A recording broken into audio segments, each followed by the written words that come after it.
You could say that this is an episode of synchronicities. A synchronicity with a past guest. A synchronicity with names. A synchronicity to meet and talk at this moment. Tonight we speak with Lynn Pacificar, a Katuuran. We talk about connecting with ancestors, tips for parents with sensitive children, and her journey to becoming a Katuuran.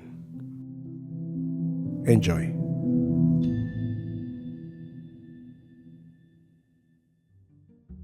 Let me start with the first synchronicity. Way before JP arranged this meetup, thank you JP, I already heard of Lynn through Sapphire Sandalos podcast. In episode 191, ang Kalakip, Ash mentions getting help from a shaman who was Filipina who helped him with this attachment. Here is an excerpt of that conversation. Dito na sa California to. Okay. So after nito, lumapit ako sa isang kaibigan ko. She's tuned in sa mga spiritual stuff eh. I go, hey, maybe I need some spiritual cleansing. Kanya, sure, papakilala kita. May tatawag siya sa'yo. A few weeks later, tinawagan ako sa trabaho. Hello. Cut off. Parang 3 beses siya nag-try tumawag eh, cut off. And then finally, we connected. And then, nag-set up kami ng appointment. Pagpunta ako sa kanila, sabi nung babae na, sabi niya, did you know the first 2 times na nag-usap tayo, hindi ko kausap ko? Like, the first tawag ko sa'yo, ang sabi mo, no, I don't need your help. I'm okay. Tapos naputol. Okay. Second na tawag ko, sabi mo, I'm okay, don't worry about me. I'm good. Thank you. Tapos pangatlong beses na nag-connect tayo, ikaw na yung kausap ko. Sabi mo, yes, pupunta ako sa inyo, let me know the time. So may intrusion pala talaga na ayaw kaming pag-connect yan. So itong shaman, hingin ako ng offering. And then she told me like, go ahead and pray, whatever that means to you. Like, I don't know. Wala naman ako pinakausap sa ganito eh. Sinabihan niya na ako ng orasyon, oil, leaves, lahat ng ano. And yung drums. Tapos dighay siya ng dighay. Yes. Mainit yung room eh. Kasi daming kandila niya sa tindihan eh.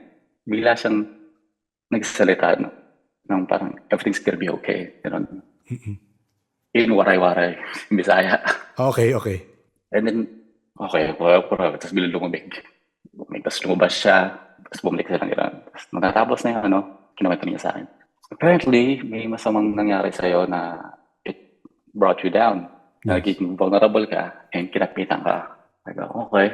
Hindi ako nagsasabi ng personal ko kasi, yes. You know, I've seen this, like na pag binanggit mo, yun ang gagamit lang nila yes, to say something. Diba? So what happened is, merong at least 5 or 6 ang kumapit sa'yo. We got rid of most of them. And they're farming you.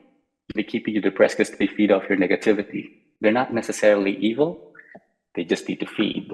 Like, hindi naman salbahay ang buhaya pag kumain ng deer. That's just how they survive. It just happens to be ikaw yung host. Ang cost naman yan is, since yung negative mo, you know, you end up doing negative actions. I'm like, holy shit. So, you know, I go, it makes sense. Kasi kahit anong gawin ko, nothing works, you know? Like, yes. Someone is really keeping me down, so kaya pala. Tapos yun, sinabi ako mag-meditate, maglagay ng altar, even kahit sa, sino ba pinakamalapit sa'yo? Siguro, lola ko, I guess. So, pray to your grandma. So ngayon, may altar na ulit ako sa lola ko. I do the ancestral offerings and whatnot. So. And I remember asking Ash via Messenger who was the shaman/babaylan who helped him. And he gave me Lynn's name and contact information. I made sure to put that in my wish list of people to interview, but that was back in March of 2024. And this conversation with Lynn happened around August or late August of 2024 as I was finishing the edit for Ash's episode. So I expound on this in our conversation. Lynn's mom, Tita Letty, also joins us for the first part of the conversation. So let's begin. Okay, good evening. This interview will be a bit different because I am in front of my guest for a change. I usually have it on Zoom. But I'll start with a small synchronicity with a past episode I've had. In episode 191, I was editing a part of it, and then he told me that he had an attachment. And he said, oh, I met this, his term was Babaylan. I met this Babaylan healer, and she was based in California. And while I was editing it, I remembered I asked him for the name of the healer. And when I searched our chat thread, he sent your link for Instagram. And we were meeting today. This was like 3 or 4 days ago. So I told JP, I messaged you na it was a real synchronicity. So our guest tonight is a multifaceted ancestral ambassador. You used that in one of the interviews. So we have Lynn Pacificar. Hi, Lynn. Hello. And her mother. Good evening, ma'am. Letty. My mom, Letty. Good evening, good evening. Good evening. Yes. She's not used to being interviewed kasi. Okay, sige. Nandito lang siya. Sige. Conversation lang naman. So yung, if you can imagine na wala yung mics, and yun. Yeah, okay. Yeah, okay. So, Lynn, hello, good evening.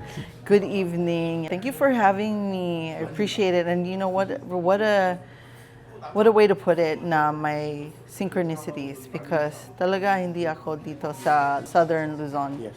I'm always palagi sa Cotabato City, sa Davao. Kaya nandito kami, si Mami, meron siyang mga appointments. So, synchronicity with everything that I have to be here. And much better that we're being in front of each other sa harap-harapan, you know? Yes, it's much better. And yun nga, ang na-mention ko rin kay JP na what are the chances na, again, minsan, I think these are messages or these are ancestral messages or telling me na, okay, this is the right time to talk about it. And these things for me are signs that I should try, di ba? Wala namang mawawala for me, of course, for that. So, usually, Lynn, in my episodes, I ask people on how they started with parang their spiritual journey and kung paano nagsimula yung the experience, how it started for them. Did you grow up knowing about things in the spiritual world, or parang did you experience spirits or anything like that before? So how did it start for you, Mom? Did you experience mga things sa spiritual world? How did everything begin with you? For me, I really didn't realize it about that part until I learned it from my daughter. But my dad has some experience about the mysterious stuff. In Cotabato. In Cotabato. Those surround that sometimes he met them somewhere, and actually when there were times when he would meet some kind, what do you call that? Capri, and he would be telling them to go away. And then I like how, so my auntie Neneng was recounting the story. So sabi niya, oh, your lolo would say, ay, kalinte. So he'd be like stomping his foot and scaring away the Capri because he gets upset about the spirits availing themselves to him because he's walking home alone after watching a movie, after, pangkatapos magnood niya yung sine. And then I would also say that sometimes big trees, there are some that hides over there, or maybe they're home or something. And every time you pass by or close to the mysterious tree, you would say "tabi muna" or "excuse me" in English, or something like that. To show respect that respecting and the tree, and to also recognize their presence. Somehow. The spirit. Yeah. So when Lynn was growing up, did you notice things about Lynn that she would see things that you normally do not see? For me. Okay. You didn't, so he's asking, did you notice anything with me when I was growing up? When she was growing up? Probably not, because she was working all the time. Oh, okay. Yeah, not too much. What I mean is I didn't experience actually the things that are surrounding them or something like that. Oh, she didn't see spiritual part. stuff. Only, so when she's saying she didn't experience it until me, she really didn't take notice. When Yes. when you get used to seeing Like if somebody says cats, cats, cats, all of a sudden you start seeing cats. She didn't start understanding the spiritual realm until I started, talking about it. However, I brought it up to you when I was younger, di ba? Alala mo? Yeah. When I said, Mom, I see spirits, but I think her explanation was it's the Virgin Mary, it's the angels. So that's usually like the go-to explanation because she's Catholic. But my dad was not. My dad is a manghihilot. So he understood na may mga spirits. So I would tell him, Dad, I'm really scared. I don't know what to... I see the dead people. I see a shadow. I would see things like that. Oh, so he would say like, oh, wag ka matakot. Dapat ka matapang. Okay, in that case, she also mentioned, I just remember she was saying that he was saying, my husband, that he used to be a karate expert. So one of the way of training himself is he has to sleep at the cemetery. Is that right? Yeah. Yes, cemetery. So he would experience something going around him that night. So he would do that. But I said, oh my God, not for me, I would, Oh my I God, would be running. he's crazy. He's very matapang, very Yeah, brave. But he did say he would sleep in the cemetery so that you can show your bravery and how tough you are. So he did that. So he did do that. That's true. So there's a local practice here, People who, I believe, for the people I've interviewed, the LNK practitioners, which is Lihim na Karunungan practitioners, some of them do that. Yeah. They do stay in the cemetery and they do some rituals or they do some reflection to... Correct. Yeah. That's what my dad did. Yes. So, But he never said he was part of that group. yes. But he was always telling me, you have to be strong when there's a spirit that shows itself so it knows not to bother you. Because they like when someone is afraid, when someone is weak, when someone is scared, which is why I'm always telling people, if you have the gift, if you have the third eye, if you sense something, don't be afraid of that gift because may pinagalingan yung mga gifts na yan. Right? If you're religious, you say, that's the gifts ng Diyos. But for me, it's in my lineage, it's in my heritage, my bloodline, my DNA.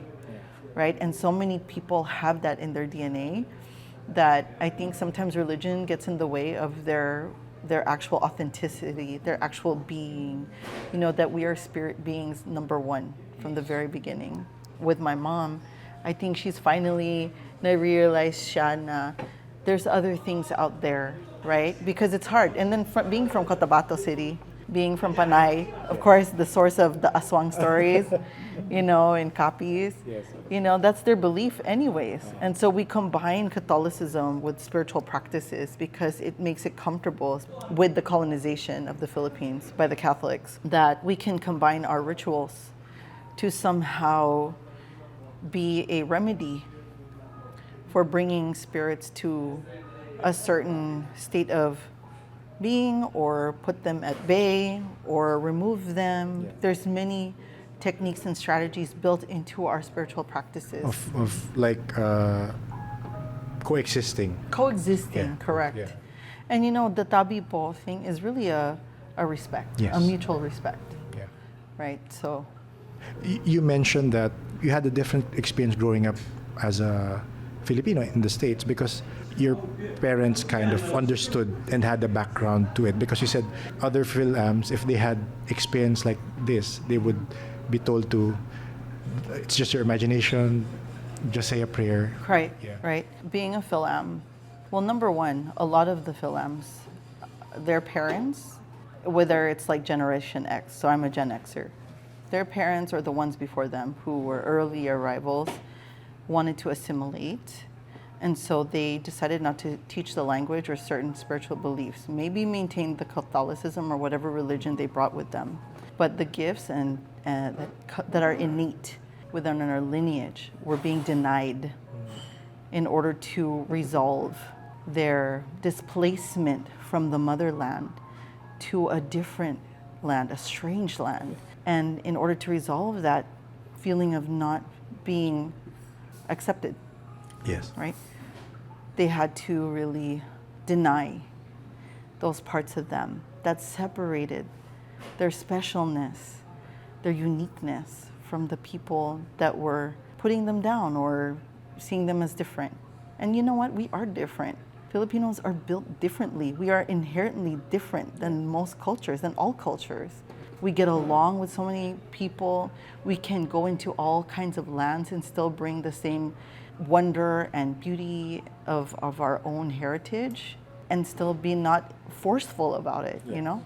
I ask this question because I've had a few parents actually who got in touch with me, and they would ask me, my child sees spirits, my child sees all kinds of entities, but the parent does not.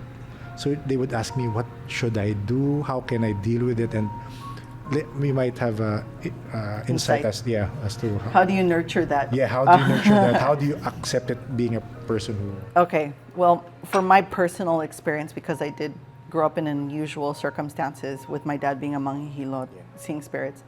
And my mom is just a working woman, very religious, doesn't really see things, she doesn't sense things, but she doesn't know how psychic she is because she'll do things and be like, I don't know why I just did this. And it turns out to be the best thing she could have chosen to do. So she does know, she just doesn't give it a name. She just lives it. And I think that's beautiful too. I don't think people need to say they're psychic. I don't think people need to say they're magical. I think just living as they are authentically, and if it's magical and psychic at the same time without making a big deal about it, I think that's wonderful, right? And so going back to your question about to nurture the gifts sa mga bata, yung mga anak, right? My mom, what she did was, she just helped nurture the religious side. Okay. The religious side opens up the path and channel to understanding what spirit means, okay? But you have to also separate the influences of man, the influences of dogma and doctrine that had nothing to do with the core source, the universal source, energy and spirit energy. When you deal with children with sensitivities of seeing spirits, don't make them feel weird about it. You say, oh, okay, what do you see? Do you want to draw it out for me? Okay. Do you want me to go with you somewhere? Like, let me sense it for you. And then you as a parent should, if you really care about your child, have an innate intuition about what's going on with your child, whether it's psychological, because again, spirituality, like if you see spirits, you have to determine and discern if it is psychological, and then is it a physical response to a trauma. And then you have to look at it from a spiritual sense. Are they being spiritually attacked? Is there an entity you can feel in the house that gives you goosebumps, that you feel uncomfortable? Walk into a room and really feel what your child is feeling. Close your eyes, take a deep breath, and just allow your mind to clear. And whatever thoughts flow in naturally is what you're gonna start seeing your child is seeing. Allowing them to feel that you are there with them so they don't feel unsafe helps nurture their gifts and helps them to know how to deal with it as they grow older. And even teaches you as a parent how to be a better one, right? Diba? You mentioned what your mom did, giving you that path to Catholicism. How about your dad? How did he influence that? I mean, aside from what you told, aside from what you told about being strong. You know, both of them are I grew up very spiritual, very religious. I was a youth group leader. I did everything that was Catholically possible. Is that even a word? That's not a priestess. We could, I wanted to be a priestess, but there's no path for women. There's no path for women to be leaders in the church except being a nun or deacon or some sort of like ministry leader, which I think was highly unfair because I'm like, I could be just as good as any priest and when it comes to speaking the word of God or the Holy Spirit and that kind of stuff, because I was actually speaking in tongues at a young age, and I could see spirits. I mean, it's very valid. It's real, So my dad would bring things from the Philippines and introduce me to the different types of lana, the different types of gayuma oils, the potions, the anting-antings, the prayers. So he had that side, while my mom had the highly Catholic religious side. right? But she wasn't closed-minded, which is what I enjoy and I appreciate about my mom, that my mom is not close to the fact that there are other things in this universe that go beyond just like heaven, hell, and purgatory.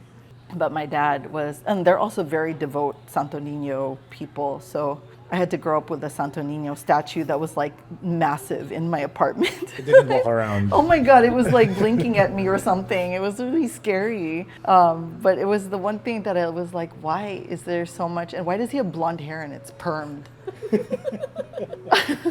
Like, I don't understand.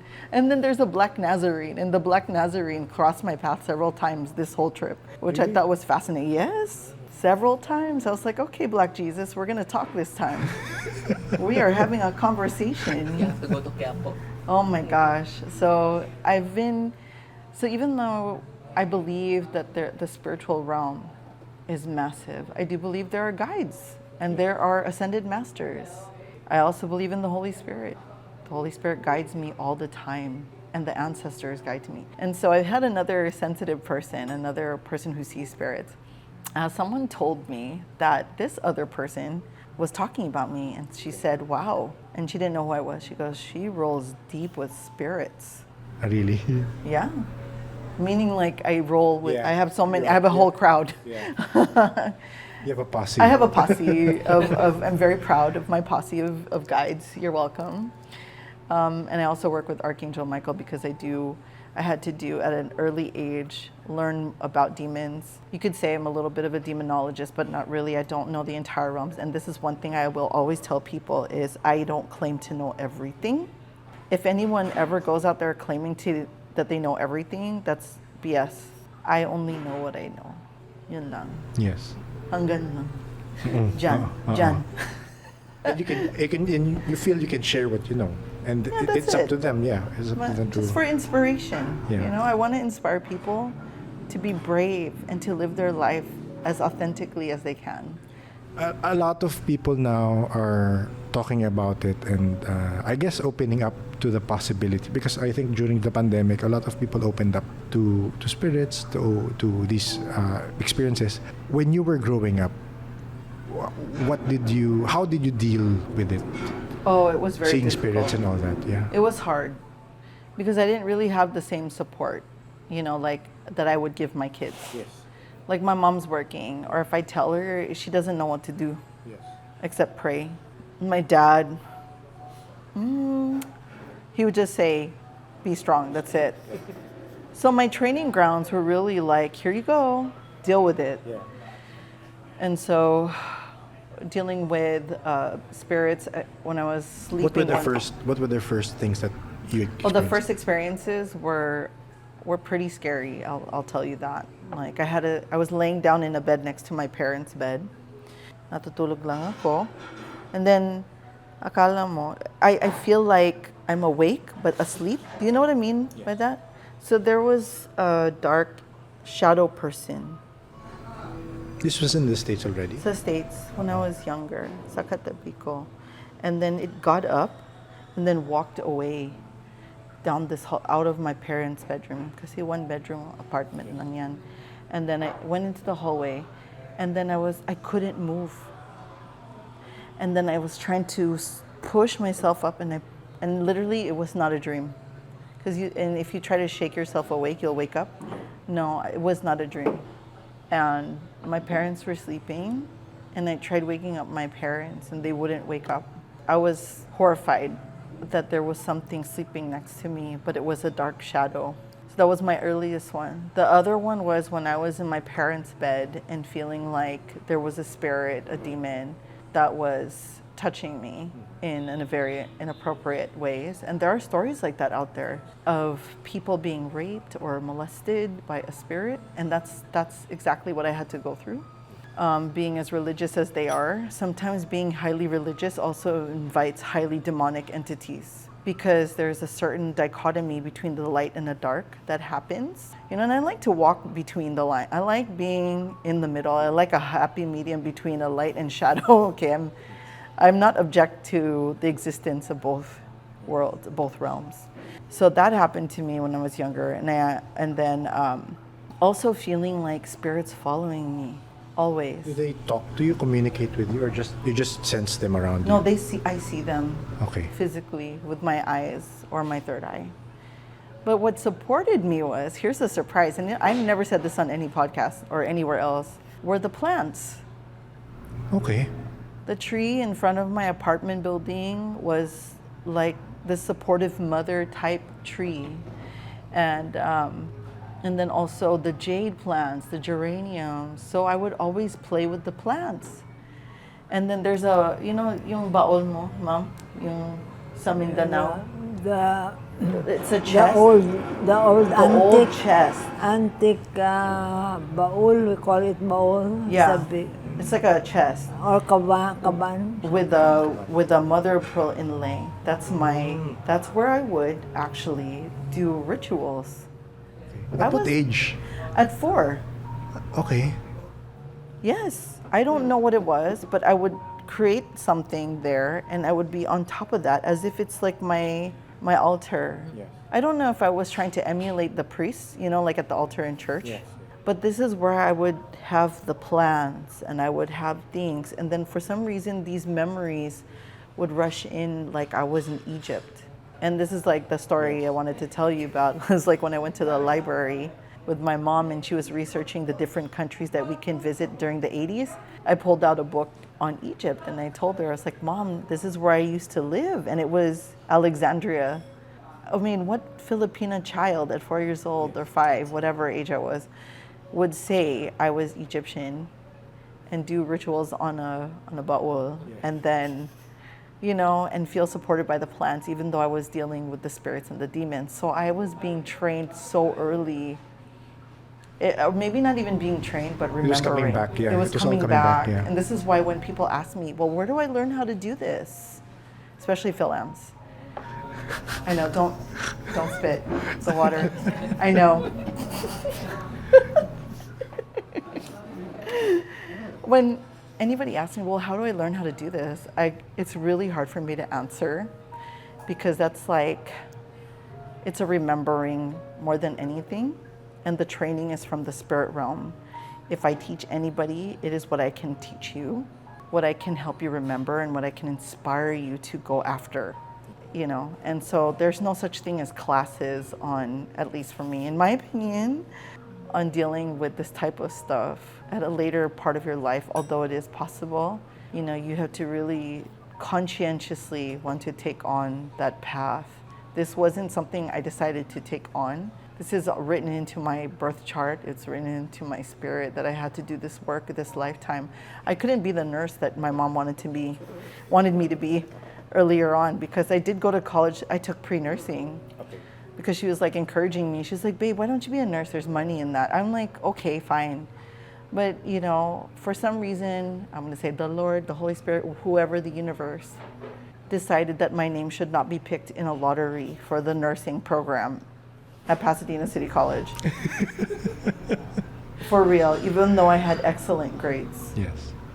Do you know, we've interviewed a few psychics also who are into nursing. I mean, locally here, but they worked abroad. But I see that it's common with people who help out, who heal, and like consulting also with people who need spiritual help.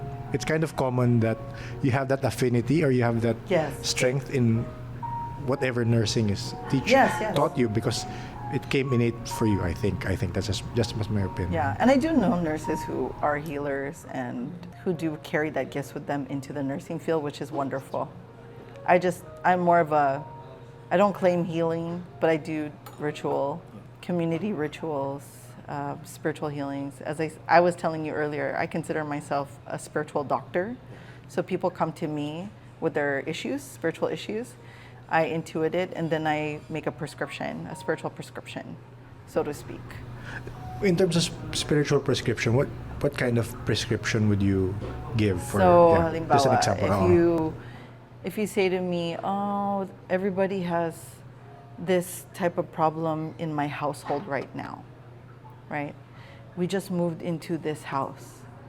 I'll say, okay, let me see, where'd you move? This is in America, okay? What location? So then I will have to find out what is the native tribe original to the land. Then I go, okay, who lived there last? Then I have to think about that.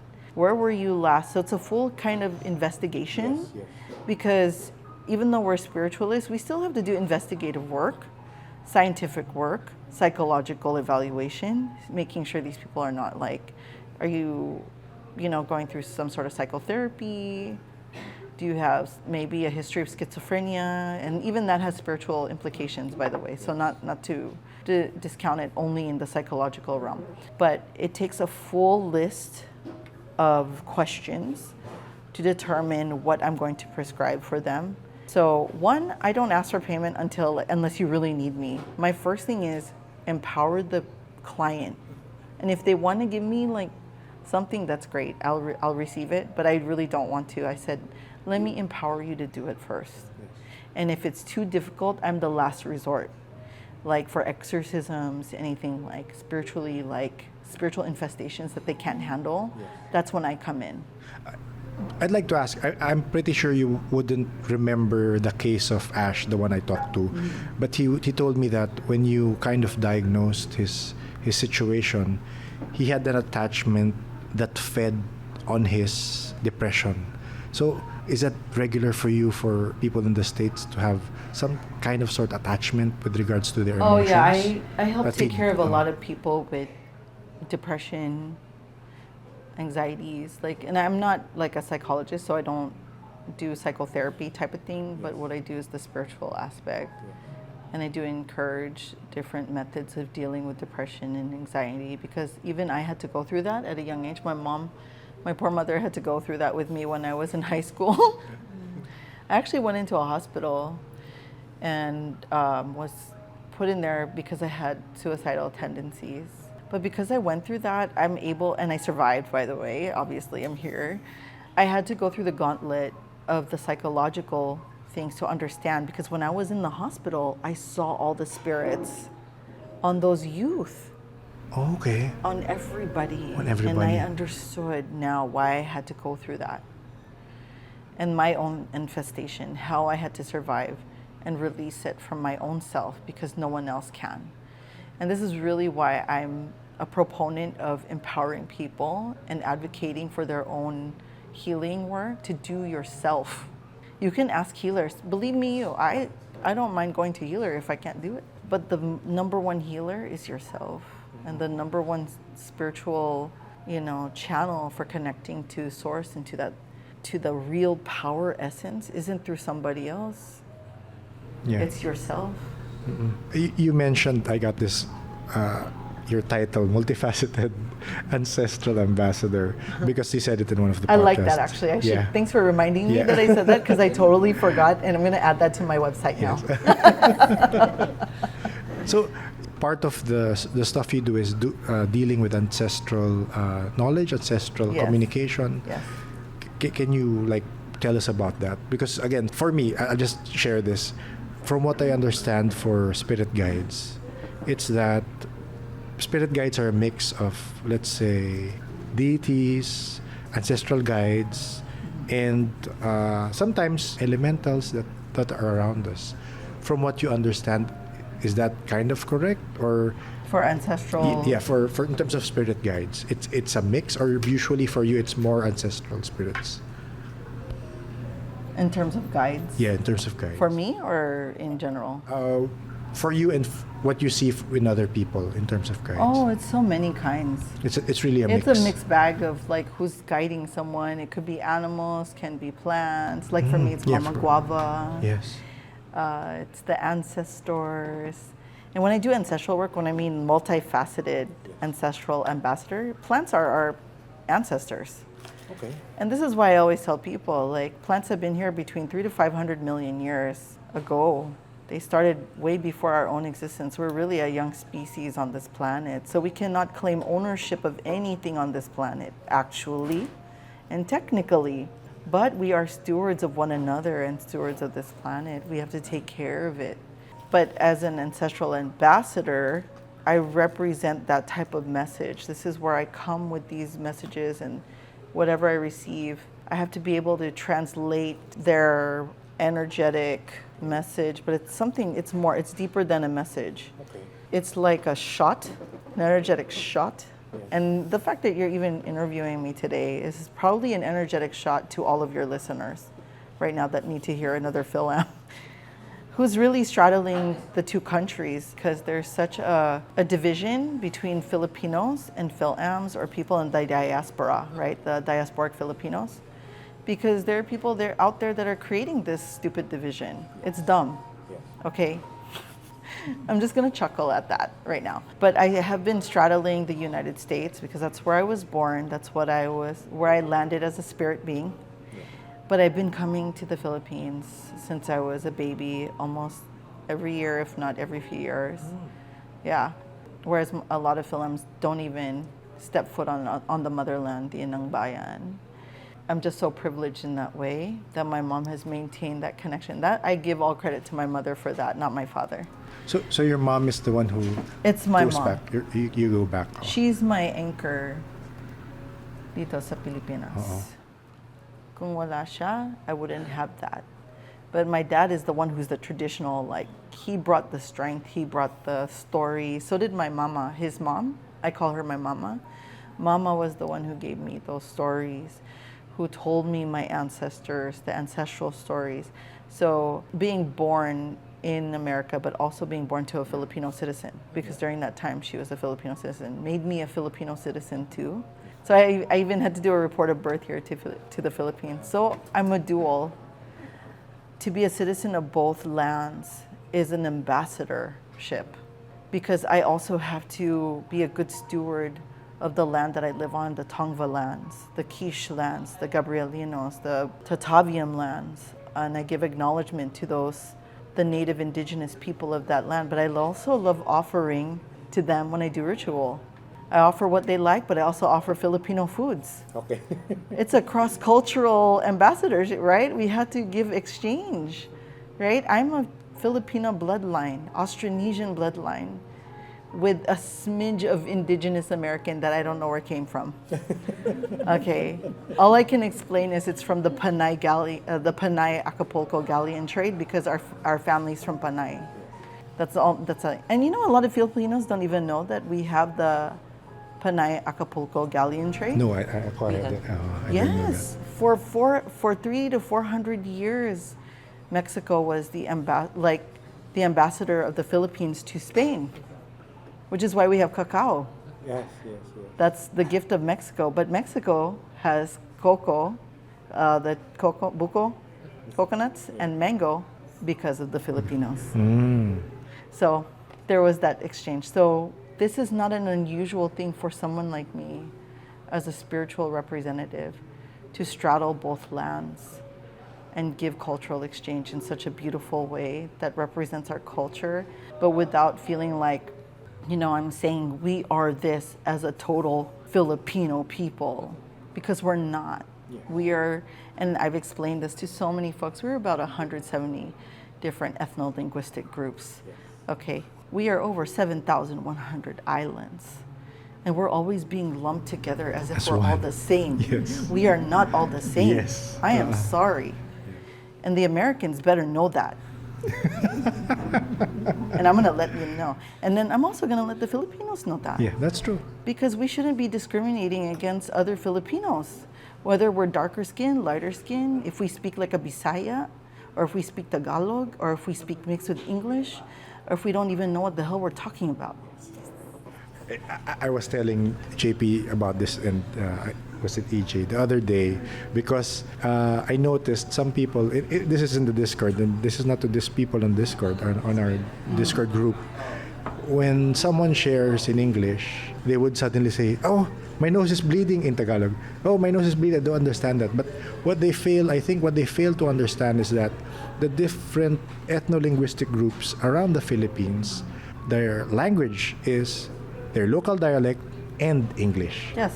It's not local dialect Tagalog and English. No. Yeah. A lot of the different ethno-linguistic groups don't speak Tagalog. No, we don't. Yeah. So it's either English or their local dialect. So Correct. The Tagalog people have to understand that sometimes that's how they will communicate with other Filipinos. Oh, I get that in the United States. I mean, we were just talking about this last night with my auntie. She's like, in Cotabato, their Hiligaynon, their Bisaya is very simple. But if I go to Panay, the Hiligaynon is very malalim, sobrang malalim. And their accent's different. So we're like, oh, gani. Oh, like, oh, diba? It's like, oh, gani. Oh, gani.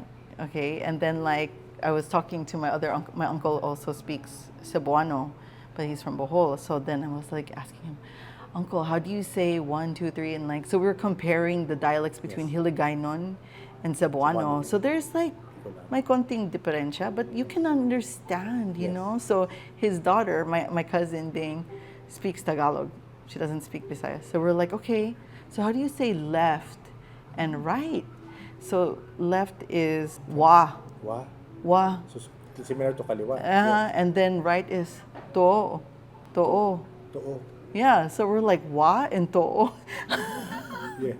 And then so it's really nice to have, even within the Filipinos, to have cultural language exchange to understand each other, because we'll say one thing and the other one, it means something different to another person, right? And so in terms of like, nose bleeding, let me tell you, ubos ng Tagalog ko. Like that's what we'll say, ubos ng English ko. Right? And sometimes it's like that. In Cotabato, it's Tagalog, simple, Bisaya, and English mix. And so when people, oh, that's how you speak, I was like, that's how my family speaks.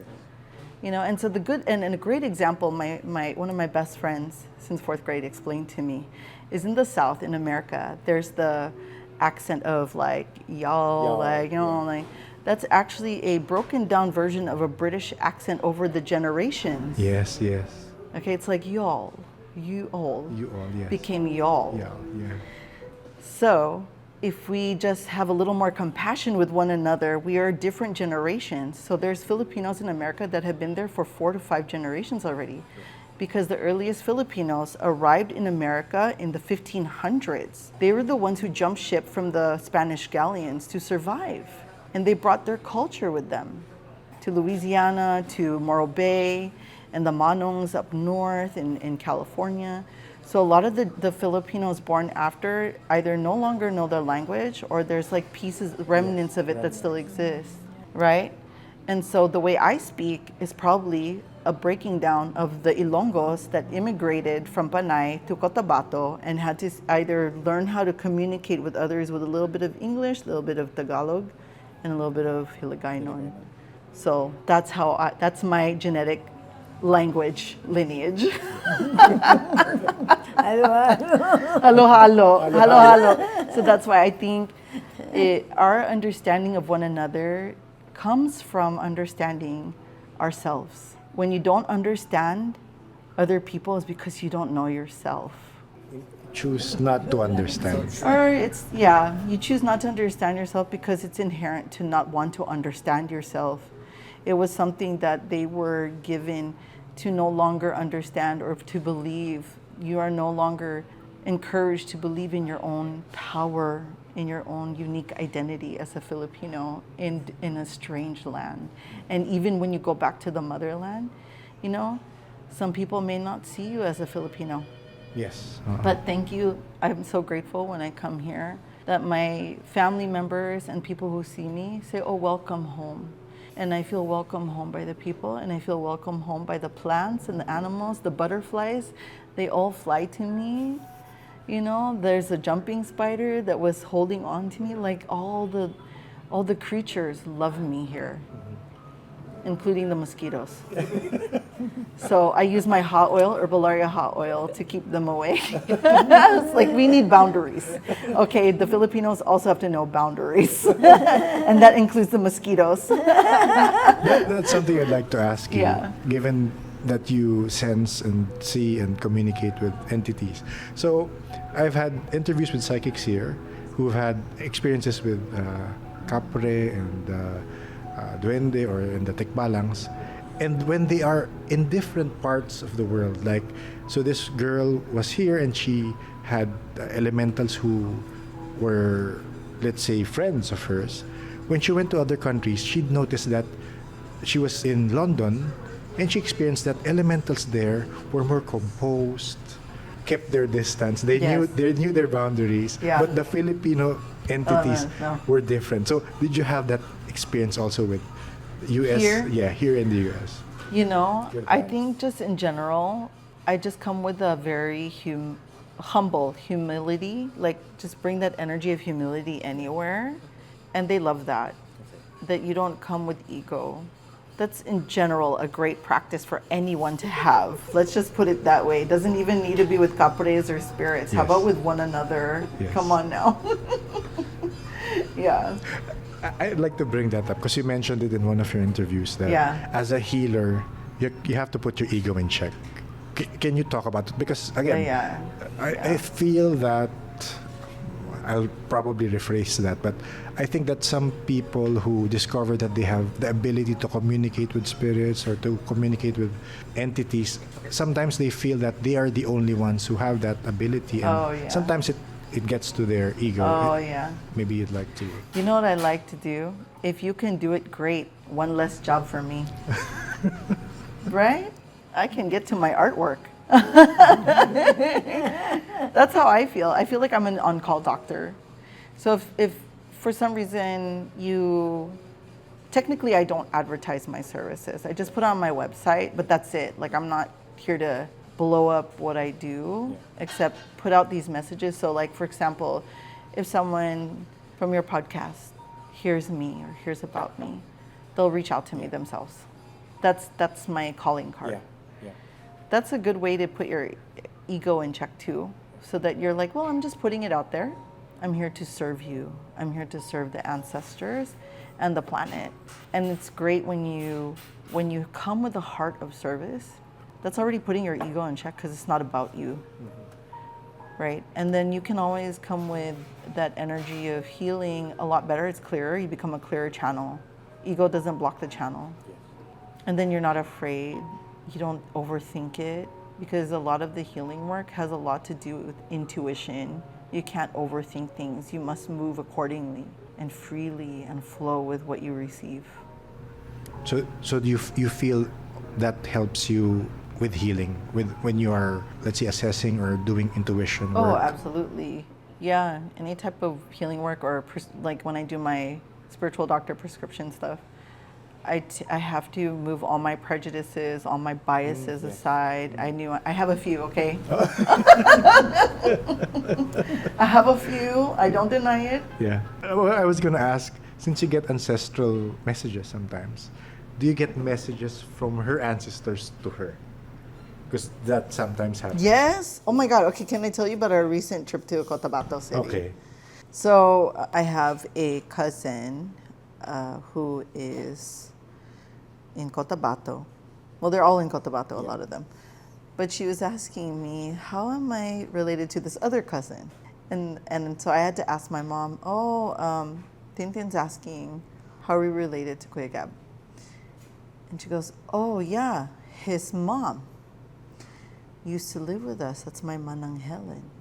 I said, okay. So then I go, so she lived there because apparently there was a fairy who fell in love with her that was courting her, Manang Helen. And because she goes, some Filipinos think you're crazy if you say that. So because she said that, they let her stay with my lolo and lola at their house in Cotabato. Well, anyway, she was seeing the spirit that wanted her to be with him. Yeah. So my lolo and lola, because my lolos also believe in albularios, they got an albulario to do a healing for her to release the spirit from her Manang Helen. And after that happened, she finally was able to get married and have kids, which is now my kuya. Yeah. And I was like, Mom, so tell me the relationship again, how she's related to your mom. She's like, oh, that's my mom's brother's daughter. Mom's brother's daughter, her uncle. Okay, we have to go through the line, okay? Yeah. So she goes, Benito. And I said, and then this name popped in my head. Oh, Bening. She's like, oh yeah, that's my uncle Bening. I was like, yeah. I don't know these things, okay? It's not like I know it just popped in my head, Bening. Well, obviously I do this ancestral work. So since your question was about ancestors, do they come to you? So this is how I was getting to know them. So we went to Tatay's house. This is the patriarch of my other side Yeah. family. And so Tata is almost like 100 years old. He remembers all the old mga tigulang. Wow. Oh yeah, he knows all their stories. He sat down at the dinner table that night, that same night that was asked, how is my other kuya related to me? And he goes, oh, kumusta yung uncle mo, si Bining? So he said that to my mom. And my mom goes, huh? So she, in Bisaya, she goes, oh, he's dugay man patay siya, si uncle. He goes, huh? Bining, your uncle? And then I was like, oh my God, Tatay, we were just talking about her uncle. So imagine, Tatay doesn't ever say things out of the blue like that, but he sat down at the table and said, how's your uncle Bining? Yeah. And so this is why that night I laid down in bed and I heard the ancestors say to me, and I posted this on my Instagram, on my threads and my Instagram page. And it was like, the ancestors told me, you already know what you're doing. Why are you being shy about it? Now go help others who need you now. Yeah. And I said, I'm not shy. And then in my phone, it was more like, it was like, I'm not shy about it. It's the westernization of like being open about your gifts that makes it difficult to express our gifts. And I think this is like a lot of the questions that people have when it comes to how do I connect with my ancestors, right? And so here on my threads, it says, ancestors told me, why are you shy to show people how powerful you are? You help us and the spirits. You know what you're doing. Now help everyone who needs you now. But that's in English. Yes. They didn't tell me that in English. It wasn't in our mother tongue. So I had to translate that. And so it says, bakit mahiyain ka sa mga gifts mo? I said, wow, Western culture kasi, hindi ako mahiyain. I'm just not loud about it. So, ang ibig sabihin, I don't ever put myself out there because there's something sacred about some of the work I do. Yeah. I don't want to make it fanatical or fantastical. You know, there's people out there that really make it so magical and fantastical that it no longer seems real. It seems fakery. And in English, fakery. So when you have fakery and fakery put together, and I'm sorry, maybe it's offensive, the language to some folks. I'm sorry, mga kababayan. Sorry. You know, bad words. You have to be able to say those bad words anyways. Yeah. So I think me holding back has not been serving at a level that I should be, because the ancestors, when they come to me, like especially my mom's ancestors, come on, her uncle availed himself through Tatay, sitting down.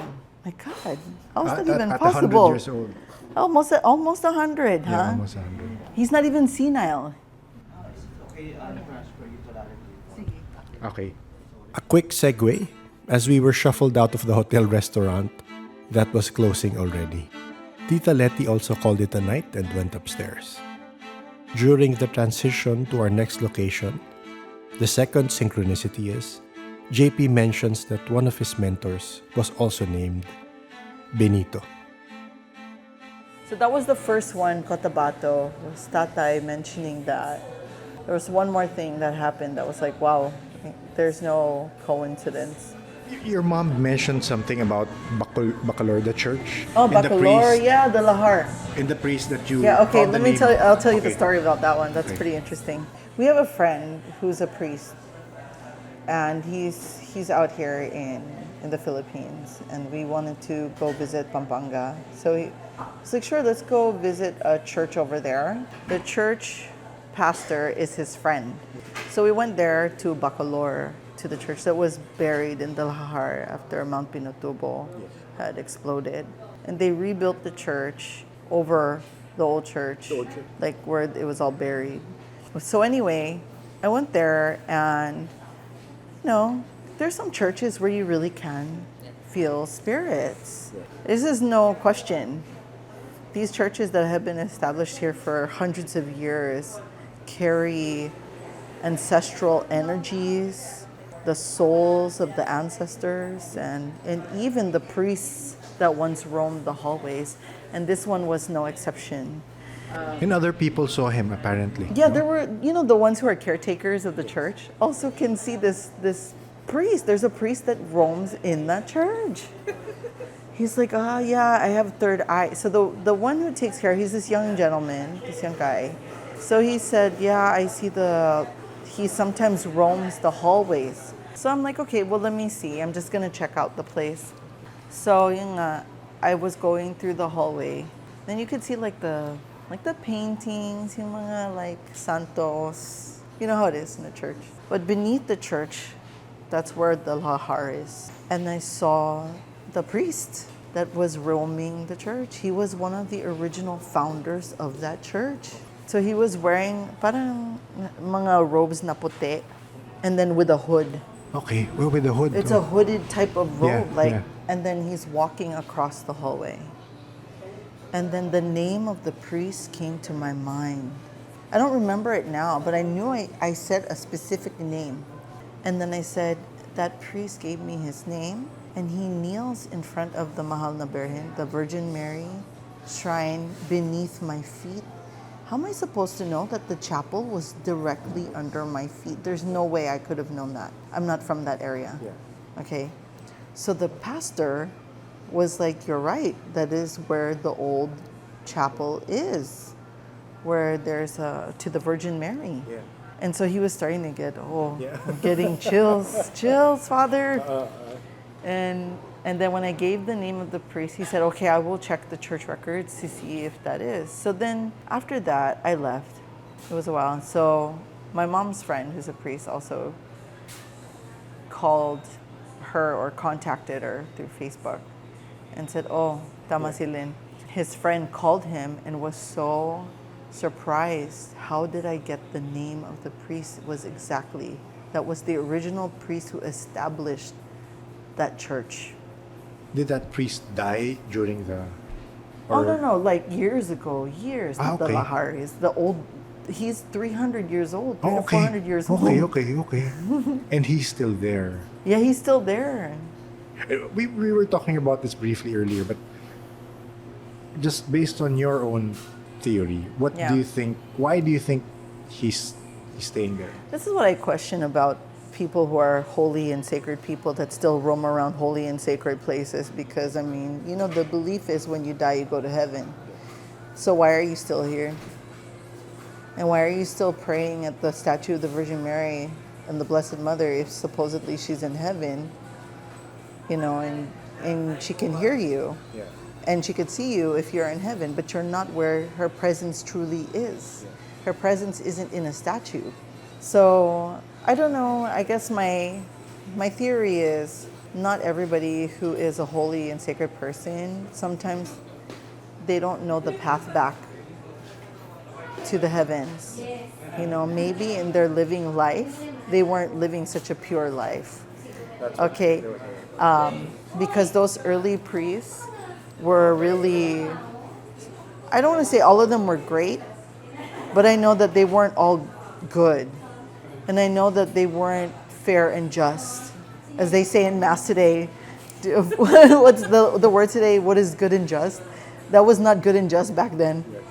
And maybe their treatment of the Filipinos was not very Jesus Christ-like, and maybe their guides weren't there and left them, because even I believe in angels. I really do. So I always go, well, where are your guardian angels? Why didn't they guide you back sa langit? Why are you still here? We're still here. Do you believe, again, this is my own personal opinion, I kind of agree with the statement that we create our own hell, in the sense that some people, some souls, I believe, stay because they feel they've been not good people while they were on earth. And the reason they're staying is because of their guilt. Sometimes it's Catholic guilt, and until they get through that in that spiritual realm, they stay here. Do you kind of believe there is a personal hell for each person? Yeah, I think it differs on a case by case basis.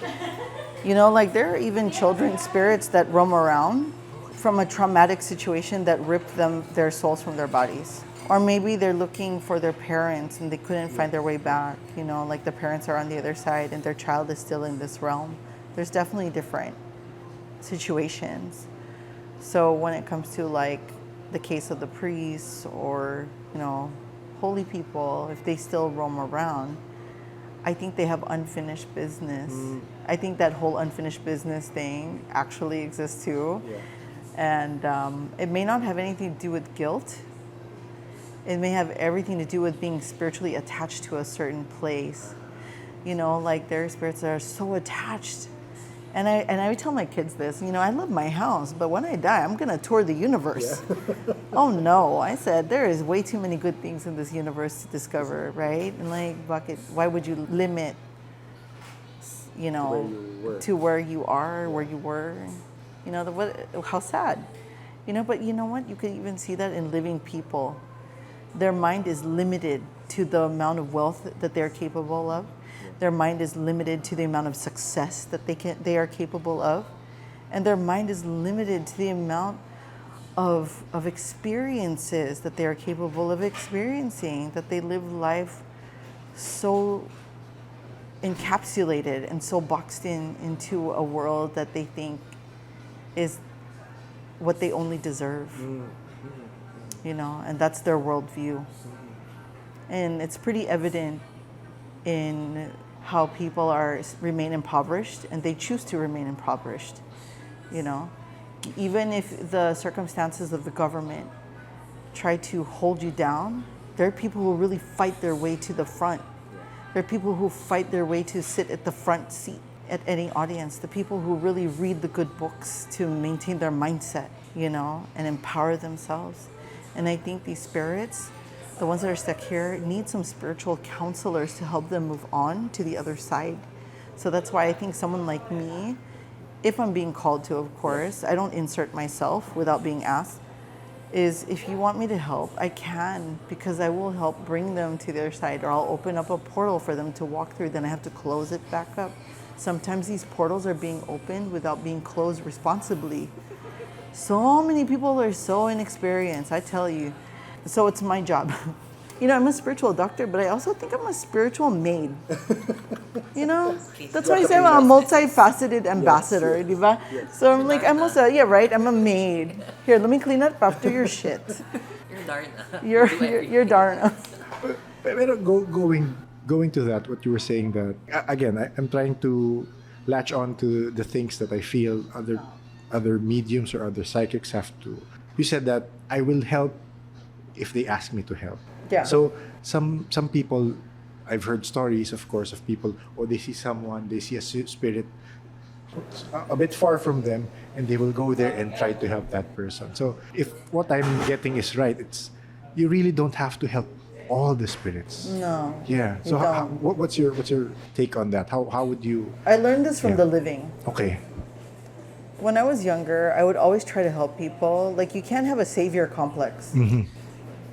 I learned that when I was trying to help this Filipino woman. She was married to a white guy, and in Las Vegas. And I wanted to help fix her house, feng shui it. And when I went and did it, her husband was so appreciative, but she was so jealous of me, and she got mad, right? She didn't ask for me to help her. I just wanted to because I thought I was trying to be helpful. But ever since that experience, I realized, no, unless I'm asked to, that's the only time I'm gonna go. But if the situation presents itself and it's an emergency, I will ask permission first. Okay. Do you want me to help you? Do you want help? Because that's the same thing when I do spiritual consultations, diba? So you have to have permission. The other person has to be willing and open. And then if somebody's like, for example, if they go, oh, read me, do a psychic reading for me. It's almost like I'm testing you.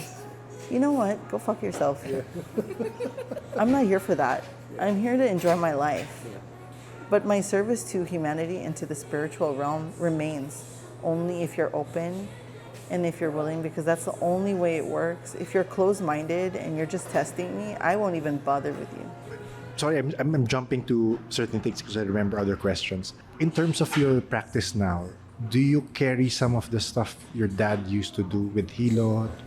Oh, Yeah. that's a great question because all these Philams are now trying to learn Ablon and Hilot. You know what I say? Good, do it. I'm done. Your turn. Your turn. I'm on the next level doing the spiritual rituals, and it's not that I'm on the next level, but Yeah. you know, I've been doing Hilot since I was younger. So your dad taught you to do it Yes, also? Okay. yes, And innately, yes. yeah. It's you know, it's like Hilot, doing shiatsu. Hilot work is very typical to healing your family members because that's, hey, can you massage me? That's Hilot. But the energetic healing part of it, now that's something different. You know, it's not just Hilot, let me put coconut oil, let me just diagnose you with this and that. Hilot is a very powerful method of moving energy when done correctly and when you come with an understanding of moving energy. So this is why I was teaching some students recently about the fundamentals of energy and the different multidimensional bodies we are, you know, like the etheric body, the physical body, the mental body, the intellectual body, and the causal body. The causal body is the soul. So that we have different areas. So wherever the illness is lying, for example, it's in your etheric body, it will be manifesting in the physical realm. So the physical realm is like, okay, all of a sudden you're coughing. Well, something's in your throat chakra or your throat area, right? And that might be in the etheric area. So what happened? You know, did you talk poorly about someone? Are you speaking poorly? All of a sudden you're getting a sore throat? You know, I mean, that's just example, but that's not every case. Yeah. That's why I'm saying, in order to understand how to do Hilot, you have to understand how energy works on all levels and moving that energy out and in and around. It's basic. Yeah. I was talking to another person, I think yesterday, the other day, and I was telling them, I'm not sure if you have the same belief, but I think kind of what you were saying was like that. But it's a whole picture. Your mind, your body, your spirit, they're all connected. And if something is in disarray in one of those areas, it affects the other Oh, yeah. parts. Yeah. I'll give you an example of when my dad was in Surigao, before he died in 2015. He was already degrading. But I sense that, you know, you can sense it in someone's body when their chi or their ki, their prana, all the words for energy, is already deteriorating and diminishing. So when I saw my dad, I was like, oh, Dad, what happened to you? And then when I did that energetic, so you don't always need to use divination tools. The tools you have are already built into your body, meaning your hands, your voice, your eyes, you know, all this divination stuff, that's just extra, just to look good, you know, like the pulling of the banana leaves with the coconut oil, you know, the tawas. Those are all great divination, beautiful. But if you don't have that on hand, what do you have? Yourself, right? So with my dad, I was doing this. I did my hands over him, and I could feel the roughness of the energy was like, yeah, it was very rough, dark, almost black, and that's really bad. When you see someone's aura, it looks like it's black. They're about to die. So I went to their local store, and I bought, you know, those chicken tail feather dusters? Yes. I used that as an energetic cleanser for him. I got a feather duster and I was like, Daddy, what happened to you? Let me cleanse you. So I did, you know, a little bit of a shamanic ritual in the lobby, the hotel lobby of the hotel, you know, in Surigao, and was just like dusting him. You know, I basically did a blessing for my dad before he passed away 3 days later.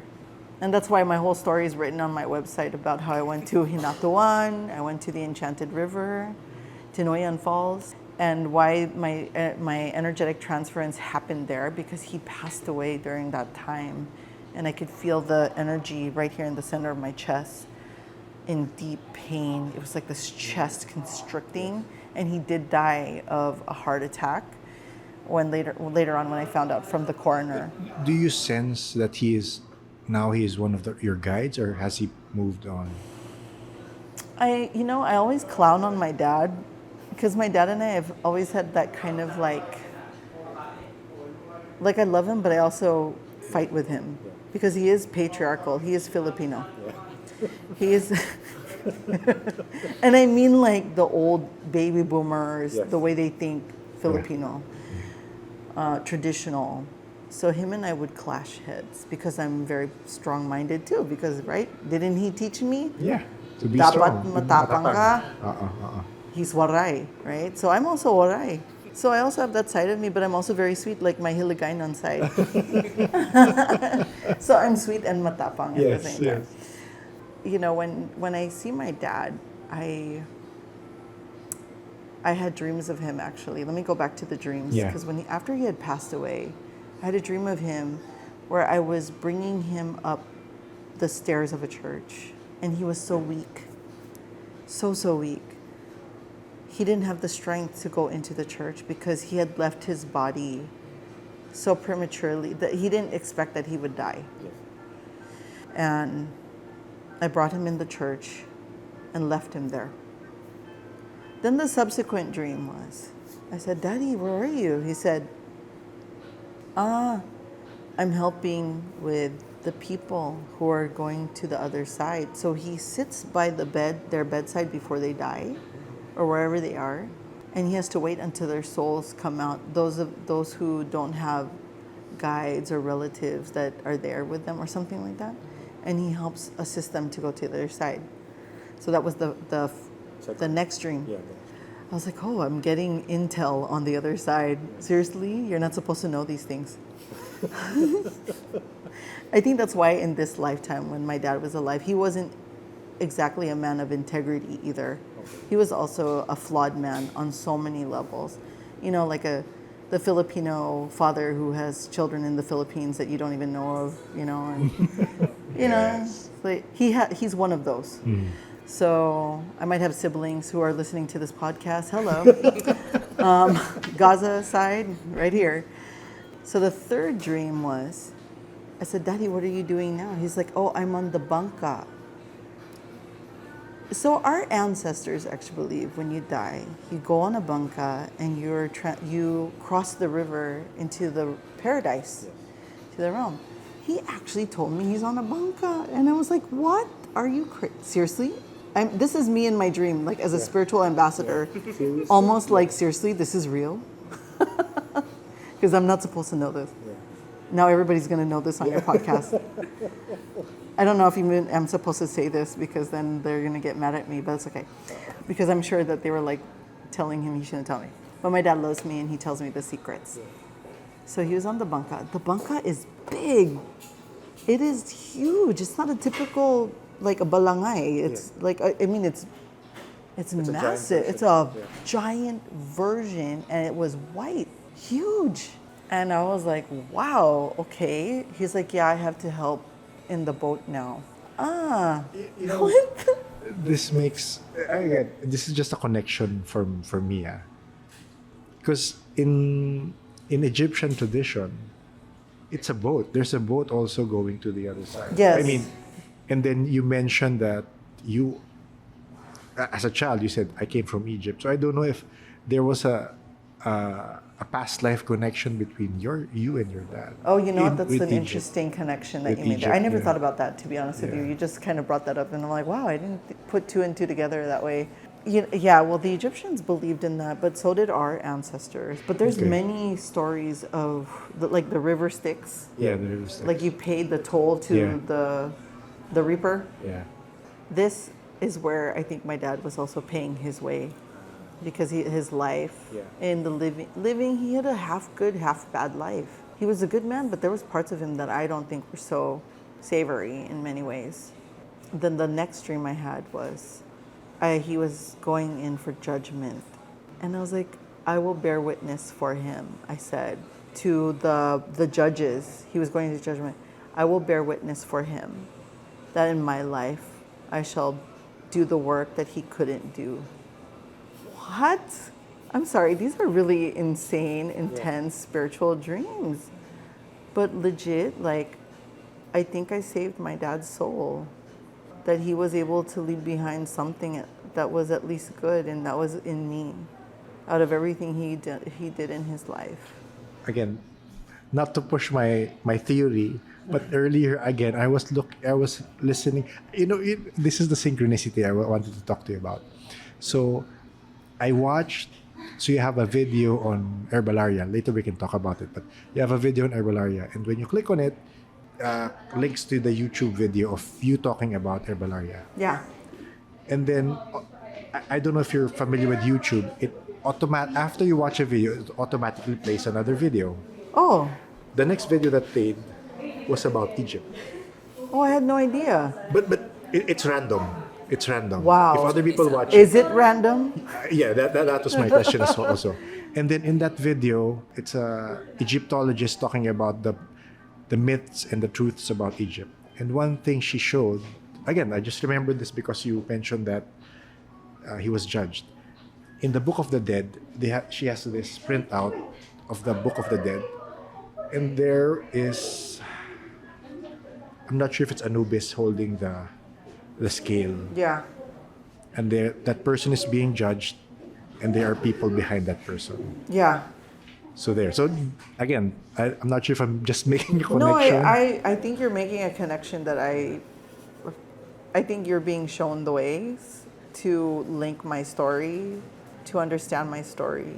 Because it's weird that video came out right after your Herbalaria video. That's what I'm saying. I'm a priestess. I was born into this realm. I already been doing the rituals. It's not like something I can teach everybody. It's something I was born with. And then the relationships between Egypt and the Philippines. Now, if you see my tattoos, this is very similar to the Egyptian motifs. Our traditional Filipino tattoos have commonality with Egyptian symbolism and hieroglyphs. Okay. Yeah, like the crocodile teeth, the waters, crossing the alon, and just all these motifs that reflect on life and death, to see through the underworld with these eyes. And then the creation story, the birth of the land and this planet. Oh my gosh. I'm already speechless now. I don't know what else to say, but there's no way to explain it except that I just have to do the work.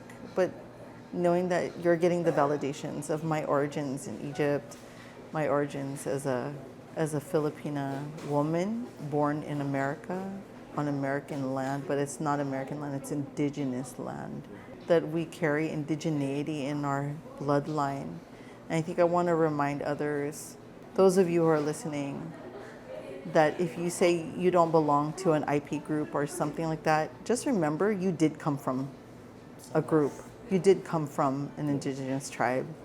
As long as your ancestors are from these lands, you came from somewhere that had rituals. You had your shamans, you had your leaders, and we give acknowledgement to those ancestors because they love being remembered. Actually, yes. We honor it. And I was just talking about this the other day, like, bakit? Well, every time we eat, we always leave a piece of food. Oh, yes. Why do we always leave that? We don't want to eat the last. We call it the hiya piece. Yeah, the hiya piece. You don't want to take all of it. But actually, that's rooted in our offering to the ancestors, that you always leave something for them. Ah. Okay, I didn't have that anymore. Yeah. Do you have ferns on your chest? This is the waray leaves, the tungkod ng pari. They look like the tea ferns. leaves. Yeah. So in Mountain Province, it helps you enter the land of the dead. Oh, okay. Yeah, I have ferns here. These are the ferns. So you're also a healer and an ambassador To the dead, for the dead. And I think that's why they like me. They love me because I'm not embarrassed to talk about them. And this is an eye Oh, on this your one. right. To the ifogao, that's a crab. So it's a compass. Yeah, this is both. It's a crab. Yeah. So you know where you're always going. Yeah. No matter where you are. Yes. Yeah, I travel up and down, living dead, all around. You're all over. Hello, that's why I say I'm an ambassador, multifaceted ambassador. I even on indigenous land in America, I'm always cognizant aware of what their traditions are, what's their favorite foods, what's their favorite offerings. If I don't know, I'll research, I'll ask, and then, or I'll actually listen. You know, the best way is just straight from the spirits themselves, because sometimes humans are, they taint the information, especially academia. I don't believe all of academia.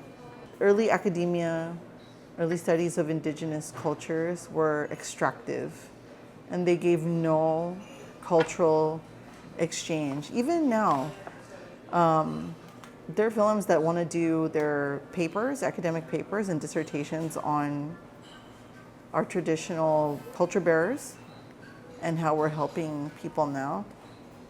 But if you're going to ask someone like me, you should approach me with the protocol of an exchange, not just like, hey, I want to put you in my paper so I can be a doctor of psychology or a doctor of ethnic studies because I took your information. That's also a form of extractivism. And we need to start decolonizing our methodologies in obtaining information that is correct and according to protocol. And for me, protocol is you're approaching elders like me or culture bearers like me with respect, and not because you're backed by some sort of project by an academic paper or some sort of professor that wants, like that kind of approach is not indigenous. That's very Western. So if you'll hear, again, in the world of LNK, lihim na karunungan, that's a local practice nga, Yes. I was talking about. I was brought to awareness of that by you today. So, so thank you for educating me. I think parts of your dad's practice, meaning Was LNK. yes, because he knew about anting-antings, he knew about going to the cemetery, because these are practices still practiced now. Yeah, and he never told me that, to be honest with you. But he said that to me. He's like, I sleep in the cemeteries.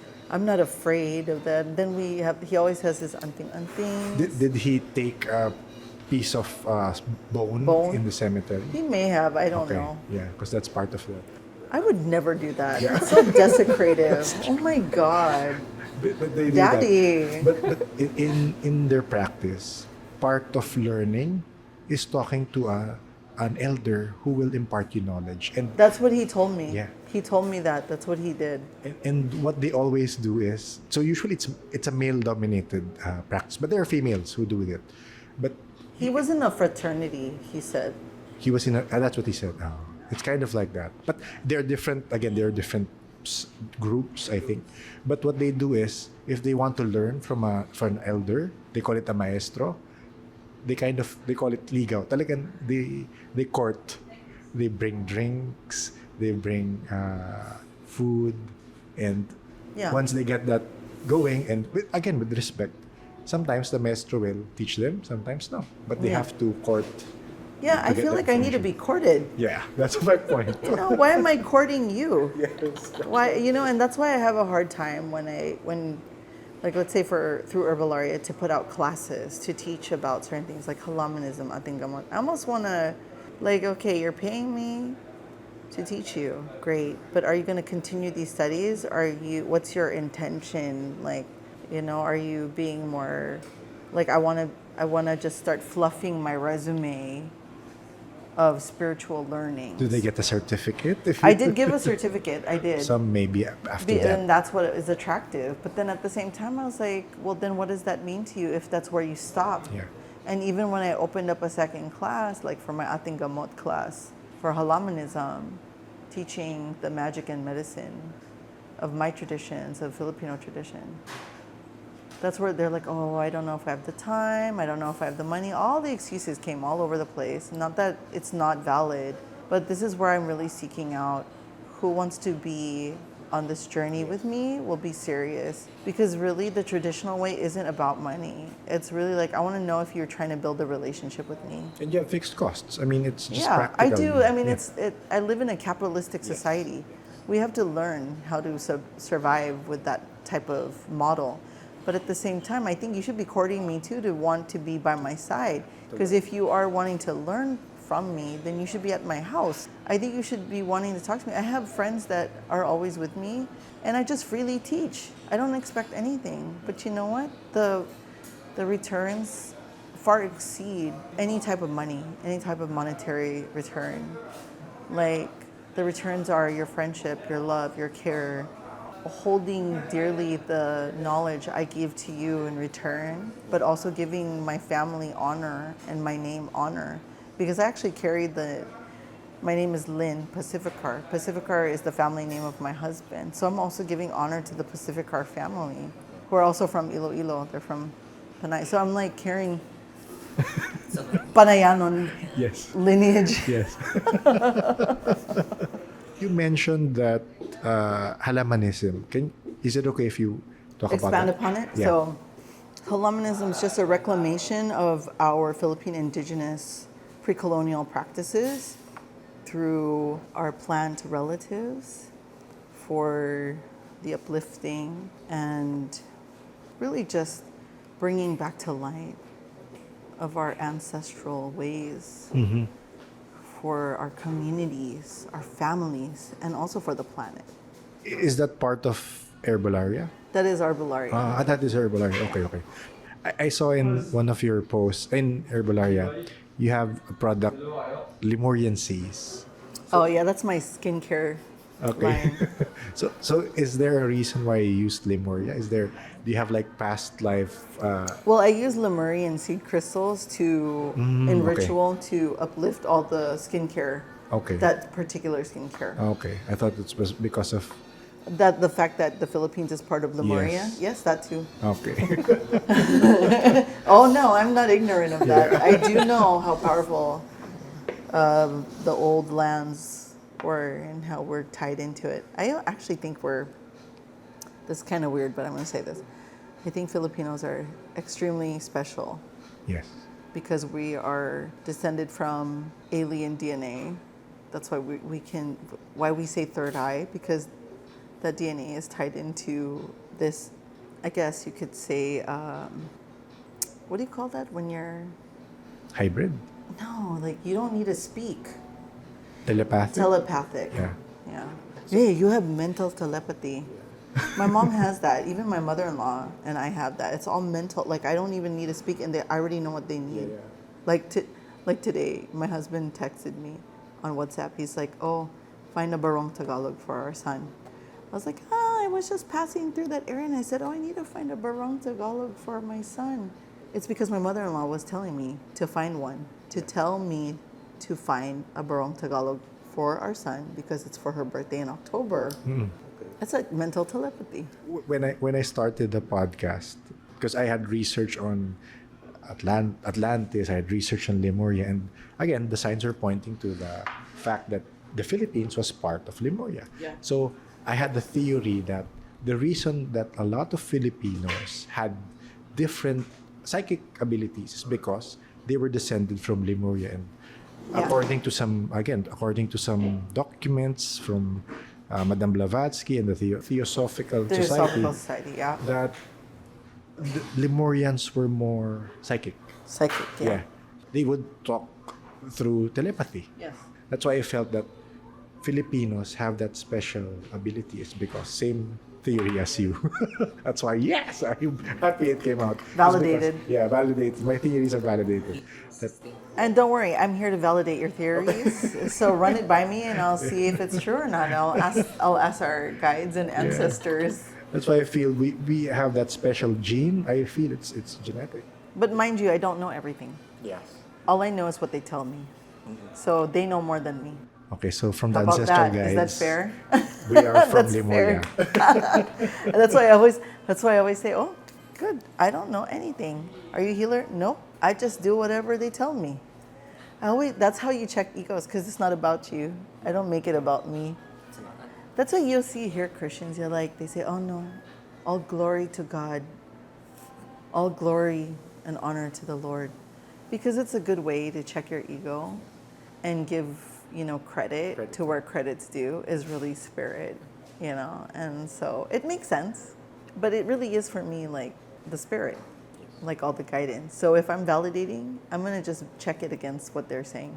So Fair you enough. did get a message similar to that, a Yes. download or Yeah, okay. yeah. There's no Google search on that one. Yeah. This is my Google search. I'm gonna say this is my spiritual universal search. Okay. Google search. Yeah. Question. Okay, I have it here. Because one of my I have an favorite- answer, hopefully. Okay. One of my favorite topics is with psychics, with Okay. people who have sensitivities. Okay. Have you had ET encounters? Oh my God. Okay. Maybe not. Okay. Yes. Okay. Basic answer, yes. If you're talking about in person and then also visually actually seeing extraterrestrial activity in the skies, yes, that's too, which is pretty recent. Like, Yeah. I was watching some meteor shower with my family and we actually saw some phenomena, UFO phenomena happening in the sky. We're like, there's no way that could happen. The US and any country in this planet cannot go from that part of this Yeah. sky to that part of the sky like that, and then another one right there. So like, you know, there's things in this world that are just out of it. There's no way we have the technology to match that. But but in terms of like seeing aliens, Yeah, or communication with. yeah, there was one. Do you want to count Mount Shasta? That was Yes. one. Oh, can we talk about that? Oh. That was off the air. Is that off Not air? just- yeah, no, we were talking about it when we weren't Oh, recording. yeah, okay. So, well, this one was pretty impactful for me because I have never experienced this in my life. Where I was at a shamanic retreat at Mount Shasta and I was inside the tent. And, you know, I'm getting ready to sleep. I have my cell phone there. And then I'm just like, okay, I'm going to put my cell phone here. And then I'm going to sleep. And then I don't know how many hours pass, but it's nighttime. And then I open my eyes. I don't know if it's a dream, but there was a spirit in front of me, like a tall person, not in the tent, but as if I'm like Face to face. face to, like they're standing Yeah. there, tall and very alien-like, but like in white or gray or whatever that silhouette of. It's not a silhouette; it's a solid figure looking at me. And I was just so exhausted, I didn't know how to respond. Yeah. I was like, oh my God, it's one of those people from inside the mountains that they talk about. So then I'm just like, and you know, I don't get scared easily. So I was just like, oh, okay, hello. And then I went back to sleep. So when I woke up that morning, I looked at my cell phone. And my cell phone has a lock feature. So you can't even touch it, like if you know. But when I unlocked my cell phone, there was a text message with multiple numbers, multiple this, like all across with my home address. With your home address. And my home address, yes. It's the weirdest thing. And I was like, I was visited by something that put a text message on my phone. But saying it knew where It you didn't lived. have anything that made sense to me though. Yeah. It was just numbers, letters, my home address. But like consecutive like numbers, letters, like rows. Yeah. It wasn't just like a text message. It was like a written Yeah. paragraph of numbers and letters. Mount Shasta has a sister mountain in the Philippines, Mount Banahaw. Mount Banahaw carries spirits in it. I couldn't go there because my auntie was like, wag na. May mga rebels doon. Rebels? I'm like, what rebels? I was like, that's a sacred spiritual mountain, but I couldn't even go make my offering. So from a distance, I made my spiritual offering. So I was able to go to Mount Makiling. I know like a lot of Filipinos take for granted how sacred our land is, but Mount Makiling, Mount Banahaw, Taal, Mount Cristobal, Mount Apo, all of them, they all hold sacred energy and the people of under the earth. Because there's different levels of the earth. Yeah. Yeah, so it's like different populations, Okay. different doorways. Yes, yes. So, you know, when we give honor to the mountains, we're also honoring the spirits that live with us. So remember, we have multi-dimensional layers as a being. Then there's also multi-dimensional layers as a planet. And we all coexist together with the plants, with the animals, with even the spirits that haunt forests. Like it's all coexistence. But if you really pull back your vision more and really go expand out beyond the planet, right? We're just dust in the entire universe, on this one little dust, all that energy exists. Yes. Wow. All your mind just Yes. blows. We're not even dust. We're like probably a cork or some sort of like And that's how significant we are. how significant we really are. So when people make themselves so significant, I always invite you to check yourself. Okay, just pull back your vision a little more. Look outside of this planet and then go beyond this galaxy. Go further about several million light years Yeah. away. See how See yourself. significant Yeah. and how important you really are. Lynn, last question. Yeah. Okay. So, I get a lot of people asking me about connecting with your ancestors, connecting with your guides. Do you have like a tip on how they can do that, even if they haven't had the practice? I know you said that people ask you all this question all the time. Yeah. Because they're too caught up in the how-to than the do. Yes. And what I mean by that is, I think because society is so used to steps and DIYs or like just directions. Yeah. Like you need directions. And we've like ways Yes. and maps. You're expecting to be dictated where to be taken because you don't know the journey along the way. So you want to know along the journey what to expect. But unfortunately, everyone's personal map is different. So you have to feel it. I mean, the same way that when you're going somewhere, if the maps doesn't work, you have to kind of intuit where to go. Right. I mean, back then we didn't have ways. We had Map Thomas quest. guides. I had Thomas guides in Okay. the US. Like you open up a map and it's like you have to literally flip through the pages. We even had like atlases, the physical paper. If not, you ask your friends or family, like, how do you get there? Yes. And then the old ways of finding our from point A to point B is through landmarks. That's our ancestral ways. Oh, you take a left at the tree with this leaves and a mark on the bark. That's a landmark. And you're like, oh, that's the bark. But wait, is that the tree that they're talking about? Now you have to really use your intuition because there's trees with marks on their barks and you don't know which one is that tree. I know that's for climbing for the coconut tree. That's not a mark. So anyway, when people are asking how they can connect to their ancestors, this is my basic thing. Find out who you are. Really stop looking outside of yourself. You can ask for directions. You can. If you ask me, what's the first step? My first step is to do a study of an investigation of who you are. Ask your parents. If you were adopted, ask the adoptive parents. If not, there's tools now, 23andMe and Ancestry.com. Start finding about the last names. But you must trace your ancestry and your location. Then what you want to do is open up your mind to the possibility of seeing signs. Spirits always leave signs everywhere. They always lead you to different places. Meet certain people for some reason we met. Yes. And I always chalk it up to the ancestors knowing each other. Like, oh, you have to get to know each other. You know this, you know that, blah, blah, blah. And I can already hear them. And that's really the start. That's just the surface. Yeah. But it will never be like how I was when I was younger. That is a whole other experience. Now, if someone is experiencing what I experienced at a young age, that's already the start of the journey. It's not about just connecting with ancestors, connecting with your own abilities. All of you sensitive people out there who have third eye, let me tell you, you have more than one eye, more than one third eye.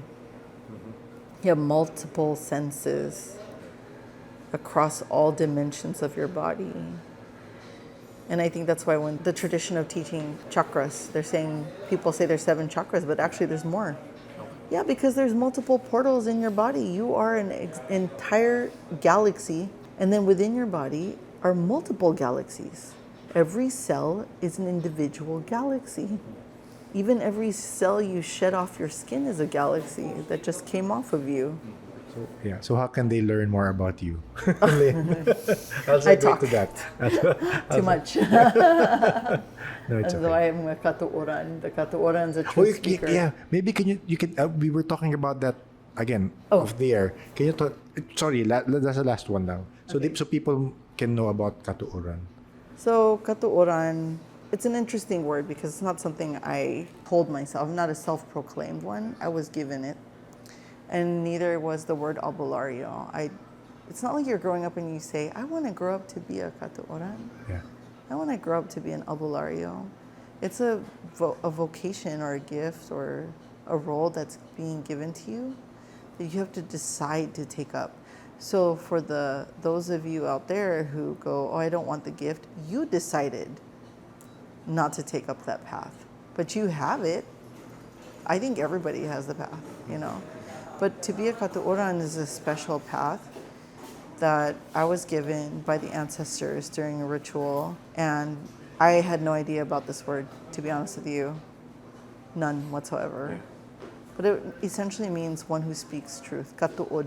Tuud is truth. So Katuuran is, by the book's definition on some of the books I've read so far that were shown to me, that someone was like, "Oh, I saw the word Katuuran," which is spelled Katouran. The way I spell it is Katuuran, which is correct. The one with the C is like the academic spelling because they use C, but we use K traditionally. So it's Katuuran Ra because the Waray, it's like Bisaya. You know?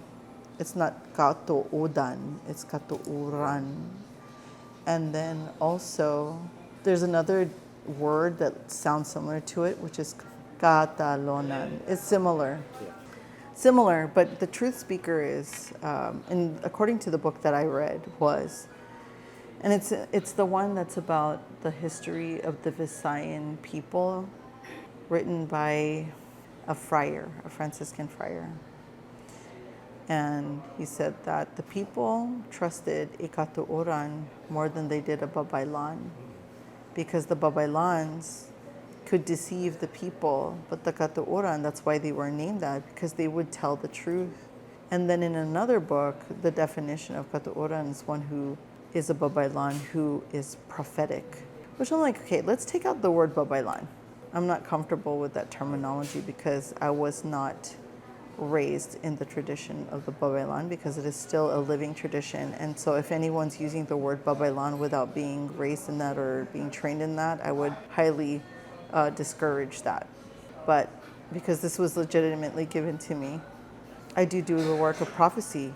I have foretold events, being one who is a medium and a channel to the other side with exact names and places. The ancestors trust me to give me those names and places because I'm the only one who can hear them. Now, if you went, like, for example, to someone who wasn't Filipino to do these readings, it would be very difficult. Like, you couldn't go to a white person, a white psychic, and expect them to know the places here in the Philippines, you know? Yeah. Or the names of the families. But that's just in my experience and what they've told me. So the Katuuran is a title that I hold very dearly and very respectfully in the most sacred way. And so when people call me Katuuran, it's very respectful and I appreciate it because it's a tradition that has died a long time ago. So basically I'm a rebirth of the Katuuran. And my daughter is the next generation who will hold it. Does she know it? Huh? Does she know she's going to be? I mean, I You're think training her, it's yeah. a heavy Yeah. thing to put, and I don't think I don't want to put that pressure on her, to be honest with you. I think she's her own person, and I'm my own person. But I'm definitely passing on my knowledge to my kids. And everything I do, what I write, I'm writing a book on Halamanism, a book on the journey from the United States to the Philippines and all the plants and animals. I'm writing a book on Mama Guava. I'm also doing an oracle deck. So all the tools that I'll be leaving behind when I leave this world will serve all the generations after me. Who want to be Katuuran as well? No, not necessarily. okay. Just more in terms of like teaching them to come back to who they are. If they ever want to find their way home to the ancestors, I'm leaving clues and I'm leaving gifts behind for them. That's a we can end with that beautiful. But sorry, I can. You said something again in another. You said, and I really liked what you said. So I want to ask this Yeah. from you. You said you have the ability to see the future. I mean, you look at the person. If that person asks you, "What do you see in the future?" You're able to do that, but you avoid doing that for a reason. And you said that reason in one of the interviews. I think you said you have a hesitation to do this. Yeah. Is there a reason why you kind of, because again, the reason I'm asking this is because some psychics, when they meet, again, people who have come to terms with their abilities, when they see the future of someone, they immediately tell that person. And again, that could have a detrimental effect Yeah. also. Yeah. So, I mean, unless you're asking me to do a reading for you, then I'll tell you what I see. Okay. And what I see is the current trajectory Yes. of where you're going, because everybody has free will and choice. But I'd rather not say anything sometimes and just let you go with your lives, because sometimes the things you go through are part of your life's lessons and you must go through it. Go through it. I think it gives comfort when people get readings to know what's ahead, and I love doing it. But I think my readings that are the most spectacular are the ones where I'm talking with the ancestors and I say things that no one else can know. Those are my favorite, to be honest with you. Because there's healing. There's healing of grief. There's healing of the ancestors. Now, the future-directed ones, like, am I going to have a baby? Am I going to get married? Da-da-da-da. I go, okay, yeah, I can see the children. The whole love thing, though, like, am I going to get divorced or does he love me? That's like where I'm like, you know what? It's your choice. You decide. You want to stay with this person? Fine. I'm sure if I tell you to leave him, you're going to still stay with him anyway, so might as well not. I'm not going to say anything anymore. Wala akong kibo. So I'm just going to stay quiet. Diba? So I'm just like, forget it. That's it. That's how I deal with that, Yeah. Because even if someone is not asking you, some people really just say it out loud. I'm not to me, but from experience from other people. What do you mean, like who've jumping and Like- into a situation and then telling them? It's my personal belief that you really don't have to say if you're not asked. Is that, yeah. No, that's correct. That's actually protocol and ethical. I think what people lack is spiritual ethics. You laugh, JP. I want to know your opinion. For me, it's if they don't ask, you don't have to tell. Like exactly what you said a while ago. You are put here for a mission, but your mission is not to save every single person. It's to give a quality service to a person who approaches you. Yeah. Yeah, and I think that's a beautiful way of approaching your gifts, or how to apply your gifts without being overly aggressive. The whole, I'm going to jump on you and I'm going to give you a reading and I'm going to tell you what's up with your life so that I can scare you into getting a reading with me. There's a lot of so-called psychics out there that will do that, and that's not ethical. I love ethics. I did really well in college for ethics. Okay, I'm like one of those when it comes to spirituality, ethics, psychology. I excel in biology. Like those are my topics that I love, talking about. And I think a lot of people lack excelling in that knowledge base. At the same time, like they don't understand the physical realm, the biological realm, the relationship between plants, animals, and ourselves. They don't understand the psychology, how people think, that we're all made differently and we don't all think the same. We all have different values, different morals. So when people are talking crap about another person because of how they're acting, they don't understand that person didn't grow up like you either. Okay, so we have to understand different religion, different backgrounds, they all influence a person's behavior, right? And then when you do the spiritual ethics, okay, are you going to start simultaneously and spontaneously rating for someone if they don't ask and put the fear of God in them? Like, that's not right either. So I think having ethical approach, pragmatic approach as well, because I'm very practical, is a good way of being in service and being in a place of great integrity. Even in Taoism, they call the universal energy the great integrity. Yeah, so the great integrity. Now, there's a lot behind that, but to say I live my life with integrity, when you live alongside integrity, you live alongside the universal principles of balance, of mutual respect, of understanding the concept of reciprocity, not just taking. Yes. All right? Because I feel like that seems to be like a, but there's also people who overly give without wanting to take, without wanting to receive in return. And so reciprocity needs to be remembered again. So thank you, Lynn, for this reciprocity. Oh, We yeah, just I had a really good reciprocity with the food. All the kare-kare, the iced tea. What else did we get? The gising-gising. Gising.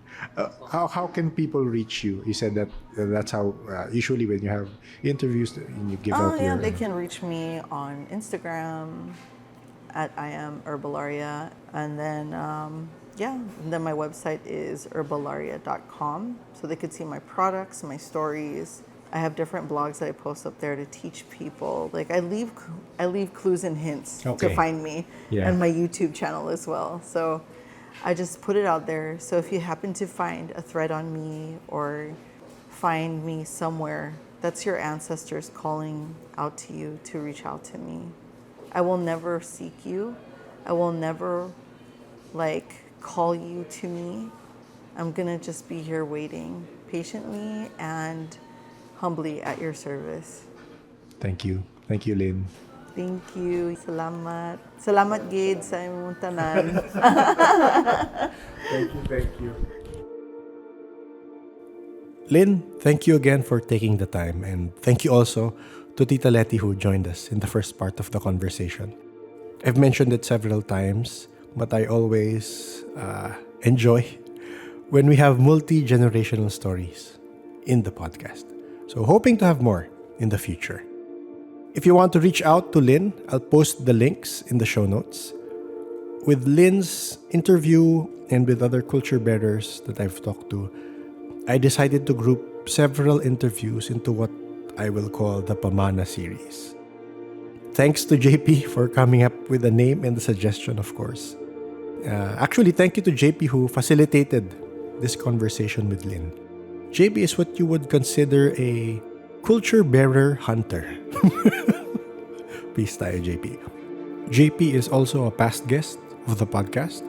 I'll post the links to his past episodes in the show notes. I actually hear a lot of stories from past guests and listeners of stories from their elders. If you will hear it, if you will go back several episodes, you will hear, oh, my lolo is this, my lola is that, my uncle is this. And these relatives hold, in my opinion, they hold valuable information and legacy about our obfuscated past. Past practices that have been purposely erased or written over to push a certain religion or belief.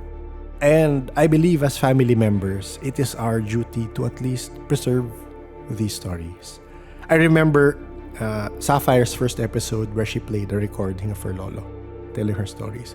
And on a more personal note, years before my mother passed, she wanted to publish a book that documented their hidden history during the Revolutionary War and the role that her great-grandfather had in the war. Nothing paranormal in the stories, but I'm just stressing my point that these stories need to be preserved and shared, even if it's just within the immediate family. Just last week, actually, one of the culture bearers from Eastern Samar that JP had gotten in touch with passed away. He had stories about sirenas, or you could say mermaids. He was 90 years old and had a stroke a few months back. And with complications, he passed away last week. He wasn't able to relay some of his stories to his children and grandchildren. And JP was able to visit him a few weeks back, and he joked to JP that the sirena meat he ate back in the Japanese war helped him reach this age. But he also said that if he chose to love the sirena instead of eating her, he would have been immortal. We hadn't scheduled yet, but we were planning to talk to him, and unfortunately, that is the case. So hopefully, his family members get to keep the stories he's told them. So if you're waiting for a sign to listen and record your lolo or your lola stories, this is it. Listen to their stories without debunking them. Learn from them before it's too late. Shout out to JJ, who I tasked with preserving his lolo stories. So if you don't know JJ, he is a past guest. You can find his episodes Malevolent Spirits and Bloody Bank if you want to listen to his stories and his ancestry in Samar. If you have experiences with the paranormal or Filipino spiritual practices that you want to share, you can email me at paranormalsph@gmail.com. We also have a Discord server where we discuss all types of paranormal topics. You can hop in, just click on the invite link in the show notes. If this is the first episode of the podcast you're listening to, hello and welcome to the Paranormal Podcast. The podcast is a collection of first-hand paranormal experiences from Filipinos here and around the world.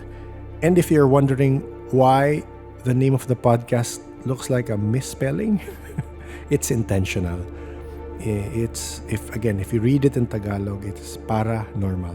So that we treat the paranormal as normal. Yun lang yun. If you're into all things paranormal, consider subscribing to the podcast so you'll get notified when new episodes come out on Spotify, YouTube, Facebook, Twitter, X, Apple Podcast, and TikTok-toes. New episodes every Tuesday, 7 p.m. on Spotify, and Thursdays, 1:37 p.m. on YouTube. If I were to give you a recommendation, I would suggest that you start with episode 1 so you can experience my gradual exposure to the spiritual world. Before we end the episode, let's just read a few comments from YouTube and Spotify. In episode 93, ang napasa ni Lola, I asked, meron ka ring bang napasa sa'yo galing sa lola o lolo mo? Blair answered, di lang sa akin kundi sa aming magkakapatid na ipasa ni Lola on my maternal side who happened to be a waray. She refused to pass down her acquired na aral, pero kahit anong tago ng apoy, uusok at uusok ito. Hi Blair, marami rin ako naririnig na story na ganyan. May mga aral yung mga nakakatanda nila, tapos wala silang mapasahan. Pinipili kasi nila yun. So yung tingin nilang tamang taong pasahan ng aral, yun yung papasahan nila. So baka kailangan magpakabait ka muna, Blair. Joke lang. In episode 108, Time Elementals, I asked, kakaiba ano? May na-experience ka rin kaya na parang ganito? Ralph answered, lahat ng humans ay starseeds na nabuhay na sa ibang mundo sa past lives natin. Kasi ang Earth ang pinakamahirap, pinaka-dense na cosmic school na advanced souls lang makaka-incarnate. So this could be in reference to what others say or the theory of the prison planet. That supposedly Earth is a cosmic school and we are stuck here to learn and level up, supposedly, because it's one of the hardest planets to live in. I think some of the people I've talked to in the podcast are local to the planet, so I wouldn't say all of us are starseeds. I wouldn't say that, but that's just me. So there are others there who are Encanto half-breeds. So for those of you who are interested in what Ralph mentioned, you can try to do research on the prison planet theory. Or again, any starseed related documents would expound on this more. In episode 142, School Stories Part 2, Yvonne says, have you considered that maybe, just maybe, you're just a little bit schizophrenic? Like consult a psych or something. Maybe the meds will take your visions away. Ayun. So, Yvonne, I'm not sure if you've listened to the School Stories Part 2 episode, but one of the guests is a doctor. So I'm assuming if she is a doctor, she would have gone through the process of self-diagnosing or asking a friend. But that's just me. I don't know. I haven't asked her about it. But yes, if you go through some of the symptoms of schizophrenia, if you read on it, you could surmise that they might be experiencing it, but it's not for me to say. In episode 151, ang mga kwento ni Kay, Lane says, the priest is anointed one and in persona Christi, That is why they can cast away demons. You will understand Catholicism if you read more into it. How you find yourself and your way. Okay, I think this is in reference to when Kay and I talked about exorcisms by non-priests. Lane, you might want to share the books we can read more into so that we get to understand where you're coming from. And I just have a question. Who anoints the priests and assigns them as in persona Christi? Are they fellow priests as well? And who assigned those priests to have that role? Again, I'm truly curious. And for our last comment, it's from episode 185, Paranormal Tales Marie. From YouTube, James says, may engkanto nagkagusto sa'yo.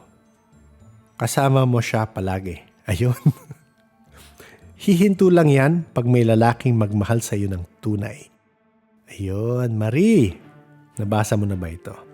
Meron kang friend na engkanto na bumabakod. And kailangan mo ng lalaking magmamahal sa'yo ng tunay. Ako.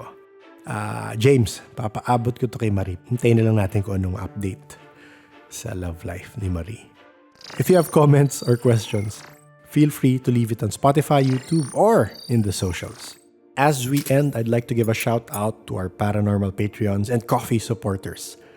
Thank you, April, Arian, the Count of Monte Cristo, Biker Mama, Emrys, J3, Justine, Laura, Fallen, Liam, Les, Mark, Kent, Yad, Hotaru, JRS, Christine, Kim, Leah, and Kitten. Thank you so much. Patreon is one of the ways you can support the podcast. If you want to know more about the perks of being a Patreon, just click on the show notes. So thank you again to our Patreons and coffee supporters. Shout out rin pala sa ating admin, si Sans na naghahanap ng kanyang tatay. Salamat sa pagbantay sa mga VC. Admin Sans, ha? Sana mahanap mo ang iyong Fafa. The Paranormal Podcast is engineered and produced by F90 Productions. Maraming salamat ulit sa lahat. Please stay safe.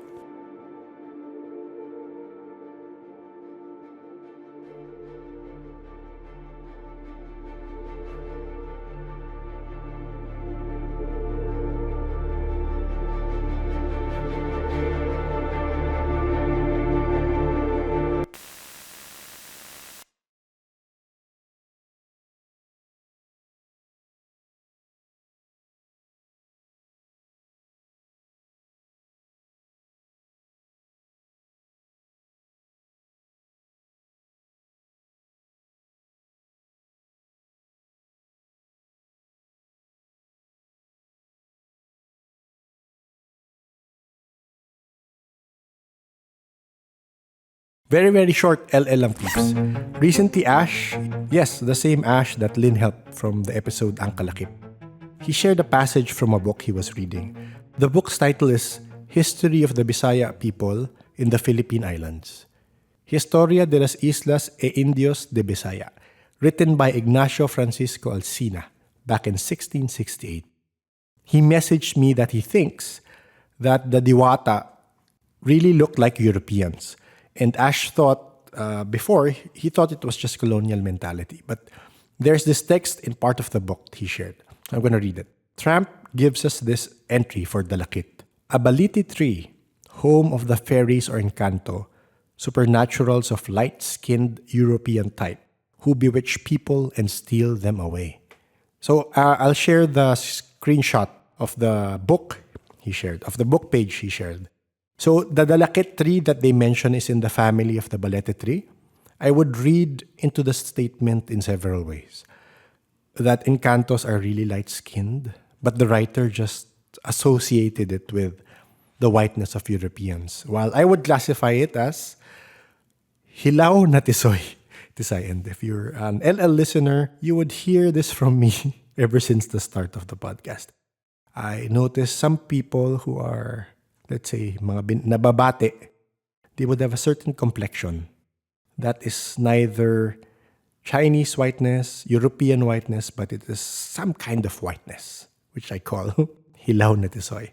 Or another possibility is since the writer was European, they just associated lighter skin as looking European. So I don't know. But again, if you're a loyal listener, you remember that several times that we've heard of possible Encanto experiences where they saw an Encanto. They are described by local Filipinos as looking like the elves in the Lord of the Rings movies. So yes, that ends my forced synchronicity for this episode, where we close it with Ash's observation. Thank you everyone for listening, and see you next week.